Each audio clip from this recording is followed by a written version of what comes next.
International standards తో quality education అందిస్తుంది futuristic edu initiatives.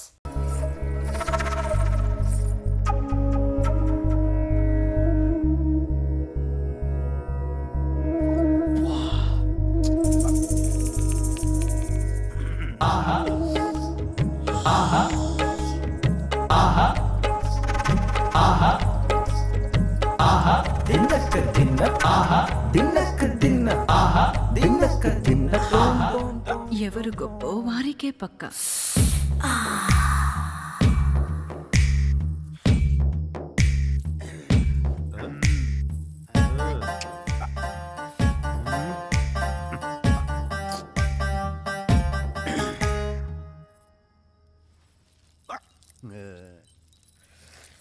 Shetty గారు తొందరపడుతున్నట్టున్నారు. అందరినీ పంపించేయమంటారా? నీది ఆలస్యం. ఆ, ఏం చేస్తున్నారు?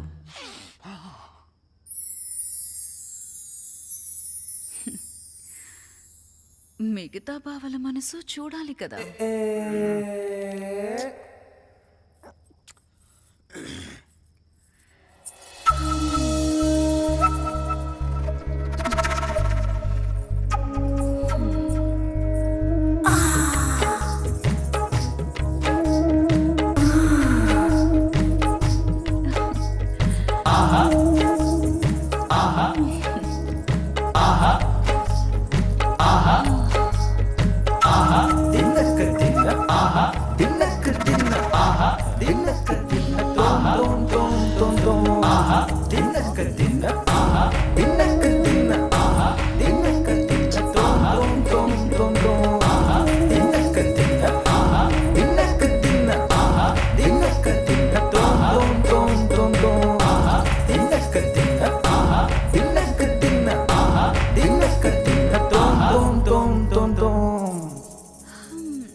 అందరివి ఇంచుమించు సమానమే. నిర్ణయం ఎలా? పనిచేస్తే పరువుకి పరీక్ష పడితే పరీక్షగా పెట్టుకో. వయసులో ఉంది నేనేగా. వేగులారా, బావల పరువు గురించి ఆరా తీసి వేగిరన్ రండి.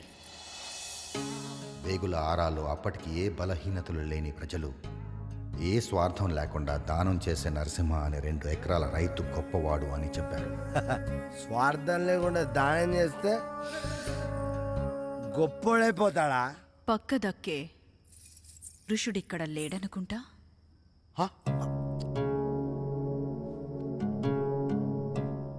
వసంతకాలం వరకు గడువు. అప్పట్లోగా మీలో ఎవరు గొప్ప తేల్చుకోండి. వసంతకాలం దాకా కావాలా?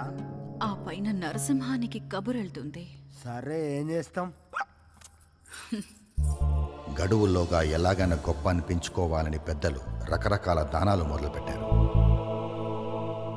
వస్త్రదానమని, సరుకుల దానమని, అన్నదానమని, చివరికి మద్యం కూడా దానం అయిపోయింది.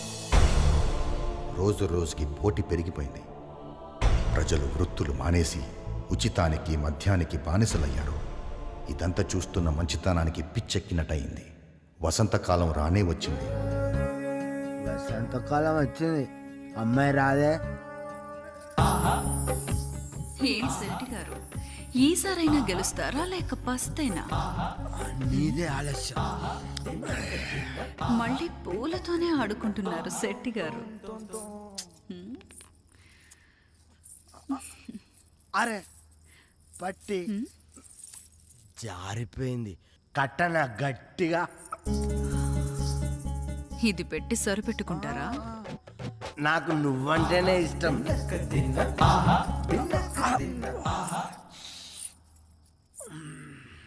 ఈసారి వేగుల ఆరాలో వ్యసనాలకు బానిసలైన ప్రజలు సారా అందించిన చెంగల్ రాయుడుని గొప్పోడన్నారు. సాధించావు చెంగల్ రాయుడు బావా. పోటీలో గెలిచిన చెంగల్ రాయుడు మంజిరి దక్కిందని మద్యం పంపిణీ మానేస్తే మిగిలిన వారు ఉపయోగం లేని దానం వృధా అని మానేశారు. 60 బస్తాల బియ్యం, పప్పులు, ఉప్పులు ఉచితంగా ఇచ్చినా చివరికి సారా కాసుకున్న వాడికే పనేది. రేపటి నుంచి ధరలు రెండింతలు కాదు 3 ఇంతలు పెంచుతాడు ఈ శెట్టి. వా! సుఖాలకి అలవాటు పడ్డ ప్రజలకి నరకం మొదలైంది. దొంగతనాలు పెరిగాయి, హత్యలు మొదలయ్యాయి. ఈ రావణ కాష్టంలో మంచితనానికి మరణం తప్పలేదు. నరసింహం కూడా హత్యకి గురయ్యాడు. ఆయన కొడుకునైనా నేను ఆ గొడవల్లోనే గుడ్డివాడినయ్యాను. దిక్కులేని వాళ్ళకి దేవుడే దిక్కు అంటారు. పురాణాల్లో ప్రహ్లాదుడు హిరణ్యకశ్యపుడి అజ్ఞానాన్ని ప్రశ్నిస్తే పట్నం నుండి చదువు పూర్తి చేసుకొచ్చిన పెద్దయ్య తండ్రి చెంగల్ రాయుడి స్వార్థాన్ని ఊరి పెద్దల్ని నిలదీశాడు. ఈ గొడవల్లో ఒంటరి వాళ్ళైన మాలాంటి వాళ్ళందరినీ చేరదీసి పెద్దయ్య రామాలయం మొదలుపెట్టారు. మాకు దేవుడయ్యాడు. స్వార్థంతో చేసిన దానం ఈరోజు కాకపోయినా రేపు చెడు చేస్తుందని తన పరిధిలో దానం ఇచ్చే వారికి స్వార్థం ఉండకూడదని నియమం పెట్టుకున్నాడు. కాలం గడిచే కొద్దీ ఈ నియమానికి పరీక్ష పెరిగింది. పెద్దయ్య ఆస్తి కరిగిపోయింది. దాతలు కరువయ్యారు. ఉన్నదంతా ఊడి చేసుకుని ఊర్వంక చూస్తారా? పెద్ద ఆయనకున్న మంచి పేరును వాడుకుని రాజకీయాల్లో ఎదగాలని మీ అబ్బాయి కూడా ఎంత కావాలంటే అంత ఇస్తాను, రామాలయం పేరు తీసేసి మా నాన్నగారి పేరు పెట్టమని అడిగాడు. పెద్దాయన కాదన్నాడు. అది మీ అబ్బాయికి నచ్చలేదు. పెద్దయ్య ఇవాళ రేపు అన్నట్టున్నాడు, మేము మీ అబ్బాయిని ఆపలేము. ఈ విషయాలన్నీ మీకు తెలిస్తే మీరేమన్నా చేయగలుగుతారేమోనన్న ఒకే ఒక ఆశతో వచ్చాను. చేయగలిగితే ఏమన్నా చేయండి, లేకపోతే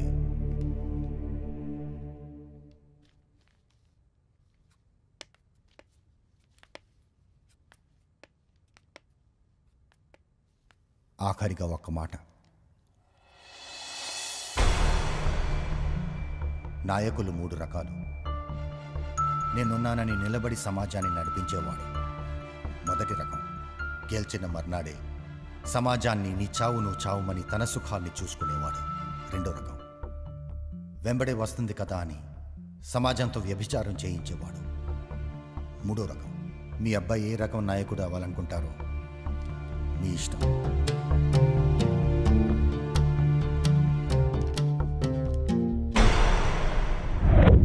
ఏరా రిపోర్ట్ మిస్ అయిందేంటి? మీకు పెళ్లి కార్డు రాలేదా? పెళ్లి కార్డా? రాము సార్ ఇక్కడ జానకితో పెళ్లికి రెడీ అయిపోయారు. ఏంట్రా పిచ్చి పిచ్చిగా ఉందా? రాము వెడ్ Janaki at temple. Good bye. Puri is waiting.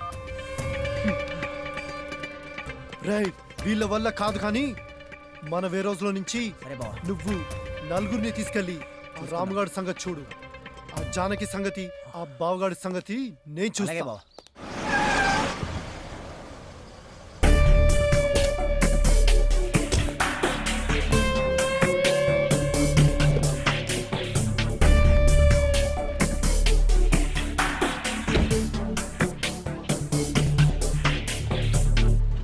ఏంటే నువ్వు మీ అన్నయ్యగాడు డ్రామా చేస్తున్నారా? ఆ? ఇప్పుడు నిన్ను తీసుకెళ్తా. ఆ రాముగాడు మీ అన్నయ్యగాడు ఏం తారో చూస్తా. ఏంటి? క్లైమాక్స్కి వచ్చామా రాజా? అవును శ్రీ. చూడు రాజా, క్లైమాక్స్ ఫైట్ అన్నాక ఒక 100 మంది తెల్ల రౌడీలు 100 మంది నల్ల రౌడీలను పెట్టి తీయకపోతే నేను ఒప్పుకోనయ్యా. ఇది చిన్న సినిమా శ్రీ. అసలు మనం క్లైమాక్స్ ఫైట్ తీయట్లా, కొంచెం సింపుల్గా వెళ్దామని. రాజా, చిన్న సినిమా అయినా పెద్ద సినిమా అయినా ఫైట్ లేకపోతే తెలుగు ఆడియన్స్ ఫీల్ అవుతారయ్యా. నీకు సిచ్యువేషన్ కూడా ఉంది, యూజ్ ఇట్ యా. సరే, నువ్వు చెప్తున్నావు కాబట్టి నీ కోసం ఒక ఫైట్ డిజైన్ చేస్తా.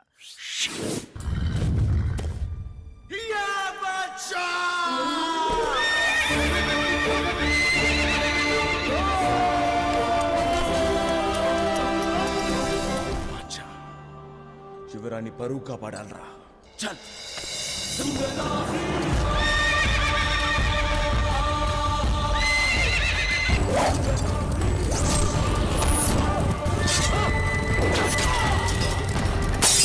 అబ్బో, లైట్ వేసి ఫైట్ అంటావేంటి రాజా? 2 కోట్లకు లైట్ గా ఫైట్ వస్తుందా నీ? ఇది లైట్ ఫైట్. అసలు క్లైమాక్స్ ఇది. ఇండియా వెళ్లకుండా ఆపడానికి ట్రై చేస్తున్నావా? ఆపడానికి కాదు, ఒకసారి ఆలోచించమని అడగడానికి వచ్చాను. ఏంట్రా ఆలోచించేది? ఆ ముసలాడు మూలన పడ్డ సిద్ధాంతాలు వదిలిపెట్టి నేనడిగింది ఆలోచించుండే రేపు ఎలక్షన్స్లో గెలవగానే ఆ పాతిళ్ళు పడేసి పెద్ద బిల్డింగ్ కట్టించుండేవాణ్ణి. మరి ఓడిపోతే?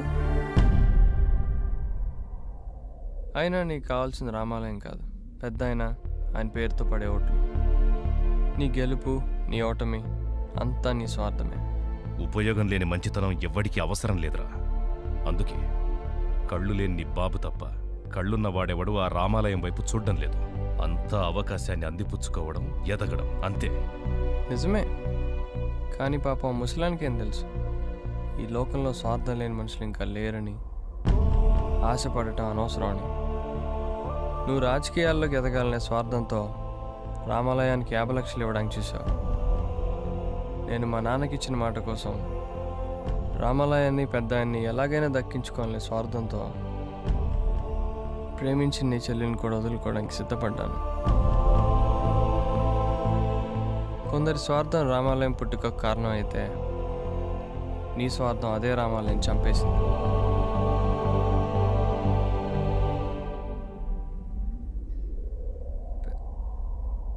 పెద్ద ఆయన ఇంక లేరు.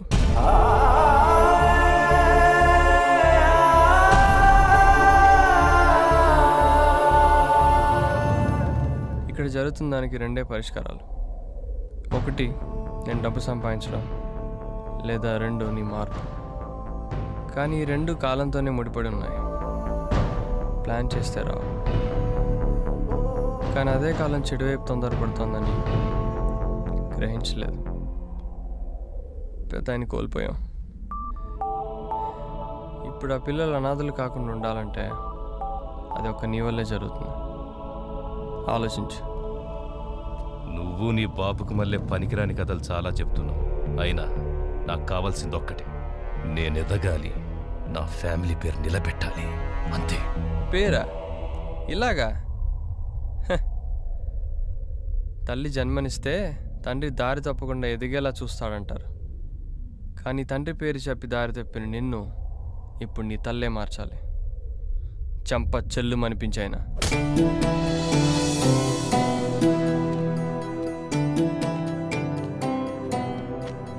ఎవరు?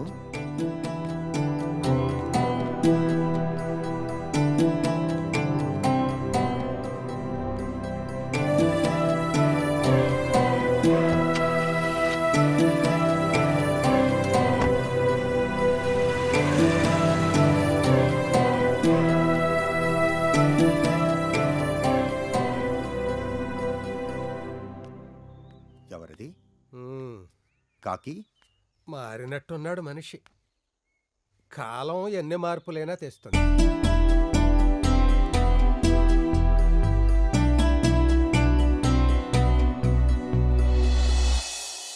టాంగే గారు హిస్టరీ క్రియేట్ చేసేటట్టున్నారు సార్. ఒక చిన్న సినిమాతో ఇండస్ట్రీ రికార్డ్స్. అవునా? వింటానికి ఇంత అందంగా ఉందండి. వస్తాను సార్. సక్సెస్ పార్టీ అది యుఎస్ లో ప్లాన్ చేయండి సార్. అది మన ఫ్యామిలీ చూద్దాం అంటున్నారు. నువ్వు పద రాజా. Good night sir.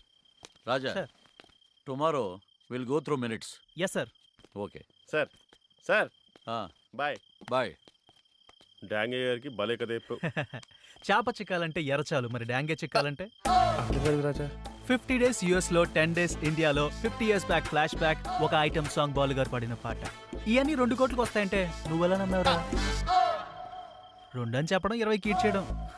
అమ్మన రాజా, అట్లీస్ట్ డాంగే గారు లక్కీ 20 దగ్గర ఆపు. అన్లిమిటెడ్ చేయాలా? ప్లాన్ అదే. చిన్న cinema, unlimited budget. Raja, 365 days function 25 lakhs people మధ్యలో విజయవాడలో చేద్దాం. We must celebrate the victory. Just joke. ఏది అన్లిమిటెడా విక్టరీయా? కావాలంటే ఓ కోటి అడుగుదాం. నాకు 25%. గడ్డి తినాలంటే చాలా దొరికేది. ప్రాణం పోయినా పెద్దయ్య తప్పు చేయడు. గడ్డి తినేది మీరే. ఓహో, పంతులు గారా? కుళ్ళిపోయిన కొబ్బరికాయ పారేయడానికి తప్ప ప్రసాదానికి పనికిరాదు. ఒకసారి రాజకీయ నాయకుడి కన్ను పడ్డాక అది ఆడికి తప్ప ఇంకెవ్వడికి పనికిరాదు. రాకూడదు. మమ్మల్ని వదిలేయండి సార్. చూస్తారేంట్రా, సినిమా అయిపోయింది, తెరదించేసాం. సరుకు బండెక్కించేయండి. వాళ్ళని ఆగమనండి సార్. మీలాంటి వాళ్ళు కూడా తప్పు చేయమని బలవంతం చేయడం పద్ధతి కాదు సార్. మీ కాలు పట్టుకుంటాను సార్. మీ కాలు పట్టుకుంటాను. కామనేరా, కానివ్వండి కానివ్వండి. కాకి, నువ్వని చెప్పు కాకి. పెద్దయ్య, పెద్దయ్య మీరని చెప్పండి పెద్దయ్య. మాట్లాడరేంటి పెద్దయ్య? వాడు పగపట్టి చాలా దూరం వెళ్ళాడు. కాకి, పెద్దయ్య. వాడి బాబు పేరో బామ్మ పేరో ఏదో ఒకటి పెట్టుకుని చచ్చేవాడు. ఈయన గారి చేదస్తంతో పిల్లలకి శిక్ష పడింది.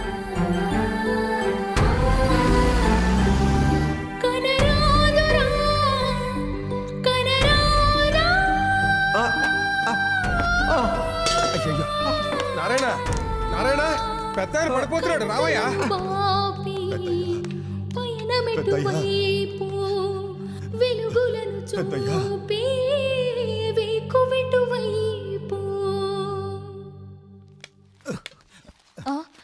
ఎవరు మీరు? రండి, ఇటు కూర్చోండి. మీతో పని ఉండొచ్చాను. చెప్పండి, ఏం కావాలి మీకు?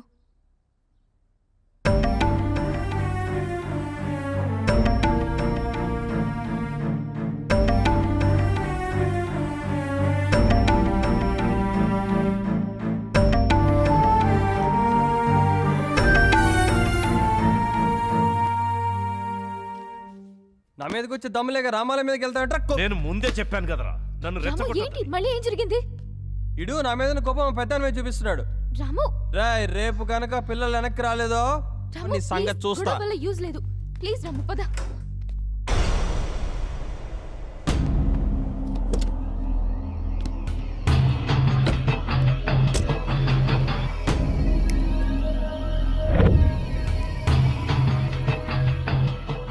జానకిని వదిలేయడానికి నీకేం కావాలో చెప్పు. నీకు జానకి కావాలి, ఆ విశ్వనాథ్ గడిగా రామాలయం కావాలి. మేమేవారు ఇక్కడ తెరిచి కూర్చున్నాం. నాకు జానకి కావాలి, ఫైనల్. నీకు చేతనైతే ఆ విశ్వనాథ్ గడి చేత రామాలయం వదిలిపెట్టి మా పెద్ద ఆయన కాలు పట్టుకునేలా చేయి. జానకిని వదిలేస్తా. నీకు బోనస్ కూడా, నేను ఈ అమెరికా వదిలి వెళ్ళిపోతాను.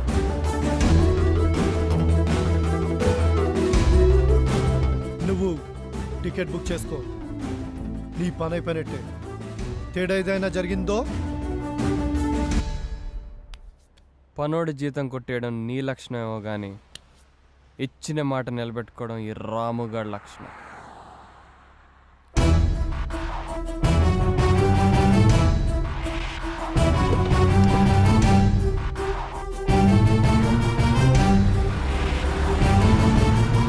ఓడినా గెలిచినా రాజకీయం అనే ఆటలో పోటీ ఉండాలిరా. ఆ రాముగా నేను చేయలేక ఇలా పనికిమాలిన బేరాలు తెస్తున్నావా? మన వాళ్ళు వాడి పని మీదే ఉన్నారు, అందుకే డైరెక్ట్గా ఇన్వాల్వ్ కాలేదు. అంటే ఆట ఆడకుండా పోటీ పడకుండా ఎక్స్ట్రా ప్లేయర్ లాగా కూల్ డ్రింకులు వాటర్ బాటిల్స్ అందిస్తున్నావు అన్నమాట. జానకి నీ గురించి కరెక్ట్ గానే చెప్పిందిరా, నువ్వెందుకు పనికిరాని వెదవ్వని. మీరు నన్ను ఇన్సల్ట్ చేస్తున్నారు. ఛా, నేను ఇండియా వెళ్ళి రామాలయం సంగతి చూసొస్తా. నువ్వు ఆ రాముగాడి సంగతి చూడు, లేదంటే నీ సంగతి నేను చూడాల్సి వస్తుంది. అసలు ఏం చేస్తున్నారు మీరు? శత్రువులు మనకన్నా చాలా. ఇప్పుడు నన్ను ఎవరైనా ఎసేసారనుకో ఏం జరుగుద్దిరా? ఏముంది బావా, ఇక నీ షాప్లో నేను మేనేజ్ చేస్తా. ఆ తర్వాత ఏదైనా బలిసిన పార్టీని చూసి పెళ్లి చేసుకుంటాను. ప్లాన్ బానే ఉందిరా, అందుకే ఈ గేదెలు కాసే వాళ్ళని తీసుకొచ్చావా? వాళ్ళ కోసం సిబిఐ ఎఫ్బిఐ వాళ్ళు తిరుగుతుంటే మాట్లాడితే సిబిఐ వాళ్ళు ఎఫ్బిఐ వాళ్ళు తిరుగుతున్నారంటావు, నీకెలా తెలుసురా? కాఫీ షాప్కి వచ్చారు బా వాళ్ళు. వచ్చి ఫోటో చూపించి ఈ ఫోటోలో ఉన్న వాళ్ళని ఎప్పుడైనా ఎక్కడైనా చూసారని అడిగారు. ఆ తర్వాత బావా నేను కాఫీ తాగుతుంటే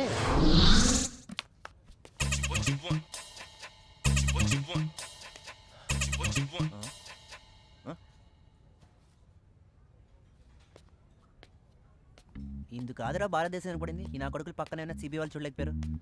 ఈ ఫోటోలో ఉన్నవాడిని ఎప్పుడైనా ఎక్కడైనా చూసారా? లేదు. పైకెళ్ళు. నేను పైకి వెళ్తా, మీరు పోలీస్ స్టేషన్కి వెళ్తారు. కదిలేరా? కాల్ చేస్తా. బయట మా వాళ్ళని చూడలేదా? సైగ చేస్తే సఫా చేస్తారు. విషయం ఏంటో చెప్పు. మీలాంటి వాళ్ళతో కనెక్షన్ ఉంటే కంఫర్ట్గా ఉంటుందని. కంఫర్ట్ కావాలంటే కాస్ట్ అవుతుంది. Contact number 984880. Please spell it for me. అందుకే జోక్ చేశా.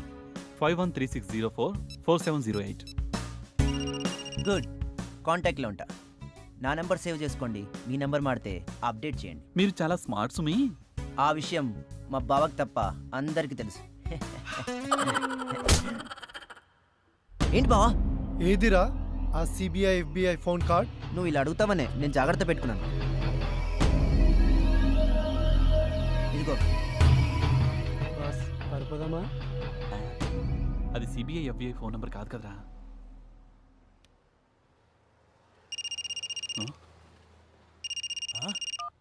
కాఫీ కావాలా టీ కావాలా?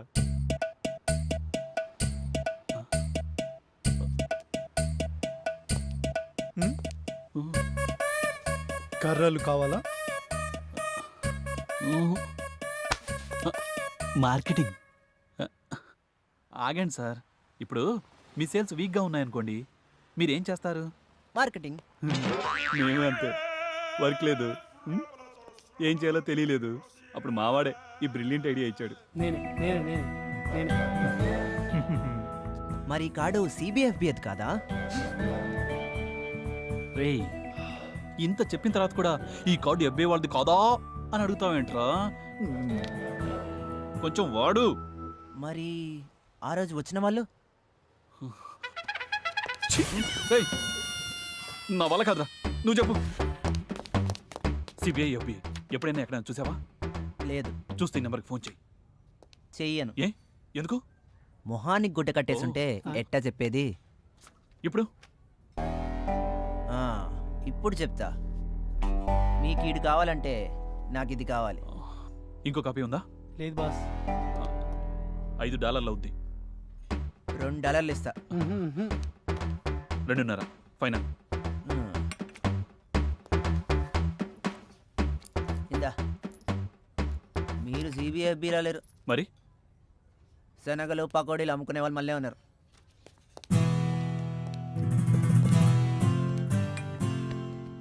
అమ్మ దొంగనే వెళ్ళారా?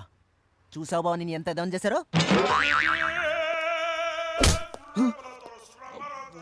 నెక్స్ట్ 48 అవర్స్ ఆ రాముగాడు ఏం చేస్తున్నాడనేది నెక్స్ట్ నాకు గంటకి రిపోర్ట్ కావాలి.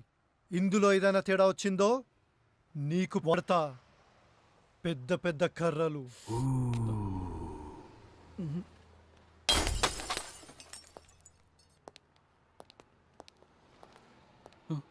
చేస్తారుగా?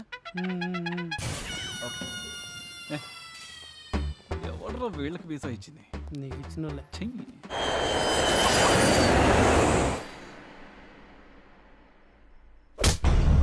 ఏం కావాలి మీకు? రామాలయాన్ని మీ అబ్బాయి నుండి రక్షించండి. ఈ సమస్య మీకు అర్థం అవ్వాలంటే మీకు ఒక చిన్న కథ చెప్పాలి. దాదాపు 50 ఏళ్ల క్రితం ప్రశాంతమైన ఒక పల్లెటూరు. నేటి రాజకీయ నాయకులు అధికారానికి దాసులైతే నాటి రామాపురం పెద్దలు మంజరికి దాసులై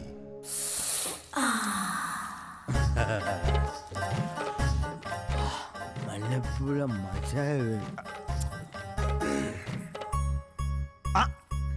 ఈయన కూడా వచ్చాడా? కుర్ర కుంకలకి మాతో పోటీనా? చా బహదూర్ గారు ఇంకా తమరిదే గొప్పలు అనుకుంటున్నారు. ఇంతకి ఏం తెచ్చారో చూడు. అబ్బా అబ్బో చాలా పెద్ద గొలుసే తెచ్చాడండి. ఇది నిజం బంగారమేనా? మీ తాహ తింతేనా? కాసులో పేరు పెట్టుకొని కూర్చున్నాం ఇక్కడ.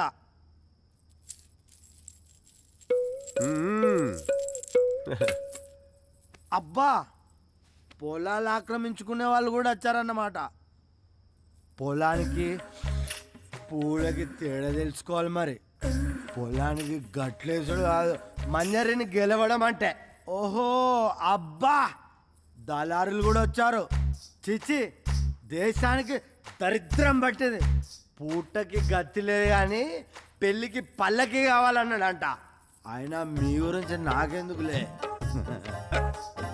నాకొస్తే నేను వచ్చిన.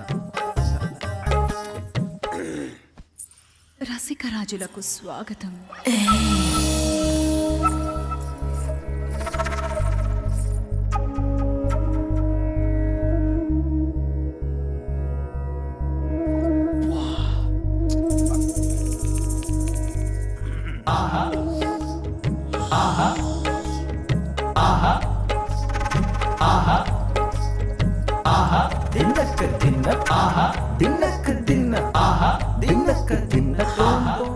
ఎవరు గొప్ప వారికే పక్క.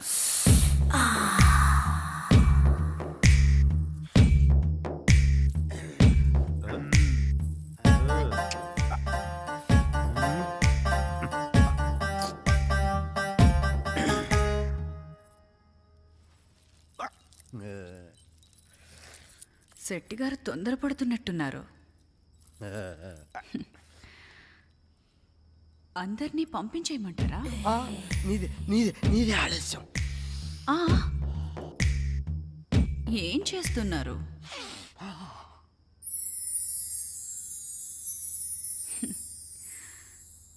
మిగతా బావల మనసు చూడాలి కదా.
అందరివి ఇంచుమించు సమానమే. నిర్ణయం ఎలా? పనిచేస్తే పరువుకి పరీక్ష పడితే పరీక్షగా పెట్టుకో. వయసులో ఉంది నేనేగా. వేగులారా, బావల పరువు గురించి ఆరా తీసి వేగిరన్ రండి. వేగుల ఆరాలో అప్పటికి ఏ బలహీనతలు లేని ప్రజలు ఏ స్వార్థం లేకుండా దానం చేసే నరసింహ అనే 2 ఎకరాల రైతు గొప్పవాడు అని చెప్పారు. స్వార్థం లేకుండా దానం చేస్తే గొప్పోడైపోతాడా? పక్క దక్కే ఋషుడిక్కడ లేడనుకుంటా.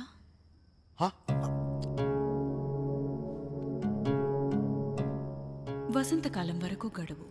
అప్పట్లోగా మీలో ఎవరు గొప్ప తేల్చుకోండి. వసంతకాలం దాకా కావాలా? ఆ పైన నరసింహానికి కబురెళ్తుంది. సరే, ఏం చేస్తాం? గడువుల్లోగా ఎలాగైనా గొప్ప అనిపించుకోవాలని పెద్దలు రకరకాల దానాలు మొదలుపెట్టారు. వస్త్రదానమని, సరుకుల దానమని, అన్నదానమని, చివరికి మద్యం కూడా దానం అయిపోయింది. రోజు రోజుకి పోటీ పెరిగిపోయింది. ప్రజలు వృత్తులు మానేసి ఉచితానికి మద్యానికి బానిసలయ్యారు. ఇదంతా చూస్తున్న మంచితనానికి పిచ్చెక్కినట్టయింది. వసంతకాలం రానే వచ్చింది. వసంతకాలం వచ్చింది, అమ్మాయి రాదే. ఏం శెట్టి గారు, ఈసారైనా గెలుస్తారా లేక పస్తేనా? నీదే ఆలస్యం. మళ్ళీ పూలతోనే ఆడుకుంటున్నారు శెట్టి గారు. అరే పట్టి జారిపోయింది. కట్టన గట్టిగా. ఇది పెట్టి సరిపెట్టుకుంటారా? నాకు నువ్వంటేనే ఇష్టం.